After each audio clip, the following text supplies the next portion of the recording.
Hey everybody, Dave McKeown from Outfield Leadership here. Thanks so much for stopping by to this short presentation where I'm going to share with you 5 virtual presentation lessons that we can learn from Peloton or really any home fitness virtual session that you're attending at the minute.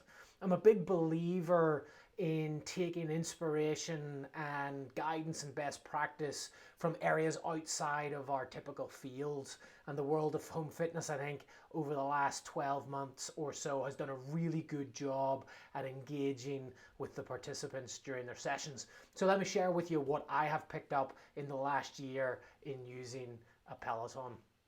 First of all, starting off, recognizing the commitment of the participants for your session is hugely powerful.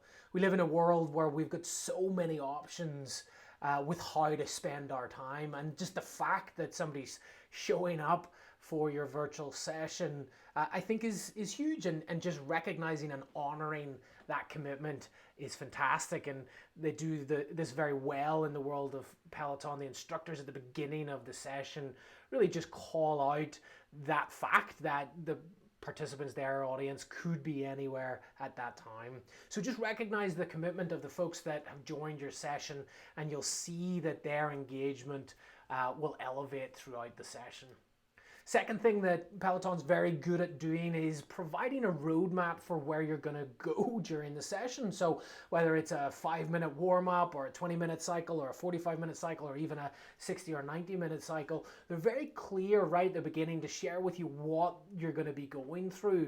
And that really helps prime participants, prime their brain for what to expect throughout the journey, and really answers that question of like, why am I here and where are we going? And they use a tracking toolbar like this at the top of the screen to provide visual prompts for where the participants are during any workout or journey, and how much left is to go. So think about that for your virtual presentations. Is there a way that you can really map out the journey, the roadmap that you're going to be taking your audience members through during their time with you?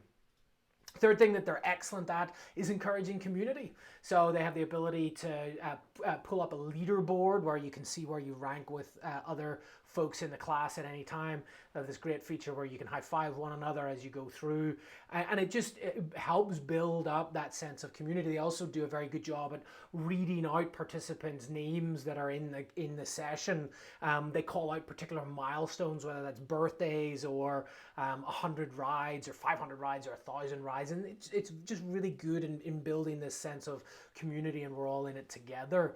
And so as you think about your next virtual session, there are a bunch of tools in whatever platform that you're using for encouraging community, whether that's a group chat window, whether that's some polling, whether that's just being able to unmute folks or have them turn on their microphone and share out. Just really recognizing those contributions of the folks in your sessions can really help just increase that engagement as well, and make people enjoy the session a little bit more. So number 3, just think about how can you encourage community in your virtual presentations. Fourth thing that Peloton does really well is they have a ruthless focus on practice. You come into a session, you're not sitting through 30 minutes of understanding how the body works before you get to go and practice. It just is almost right into it. Occasionally the instructors will blend in a little bit of theory in terms of how exercise works or how the body works, and that's great, but it's very much supportive of the main thing, which is you're there to get a workout in.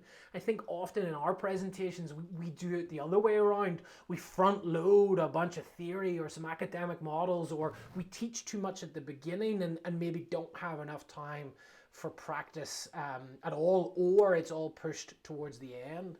So think about your virtual sessions. How can you get your participants actually practicing some of the things that you're talking about as early as possible and as often as possible, and maybe weave the teaching throughout that rather than front load with teaching and then move on to practice?